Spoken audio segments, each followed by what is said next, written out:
British মন্ত্রী tulip সিদ্দিকের বিরুদ্ধে বিভিন্ন অর্থনৈতিক অসঙ্গতির অভিযোগ উঠেছে। এরপর নিজের বিরুদ্ধে ব্রিটিশ মিনিস্ট্রিয়াল ওয়াচডগকে তদন্তের আহ্বান জানান তিনি। পরবর্তীতে তার বিরুদ্ধে তদন্ত শুরু করেন মিনিস্ট্রিয়াল ওয়াচডগের উপদেষ্টা লরি ম্যাকনাস। লন্ডনে হাসিনা ঘনিষ্ঠের কাছ থেকে উপহার নেওয়া ছাড়াও সাবেক এক বাংলাদেশি এমপির কাছ থেকে 2019 সালে ক্রিকেট বিশ্বকাপের 2টি টিকিট নিয়েছিলেন টিউলিপ। এছাড়া তার বিরুদ্ধে অন্যান্য আরও আর্থিক অসঙ্গতির অভিযোগ উঠেছে।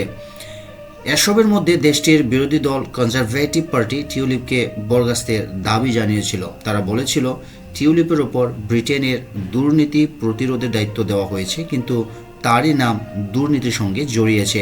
এতে তিনি মন্ত্রিত্বের দায়িত্ব পালনের নৈতিকতা হারিয়েছেন।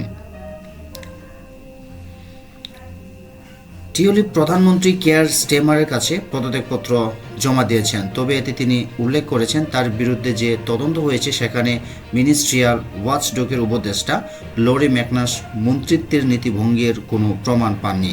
এছাড়া নিজের সকল আর্থিক বিষয়গুলির ব্যাপারে তদন্তকারীকে তথ্য দিয়েছেন বলেও দাবি করেছেন এই বাংলাদেশি বংশোদ্ভূত ব্রিটিশ এমপি।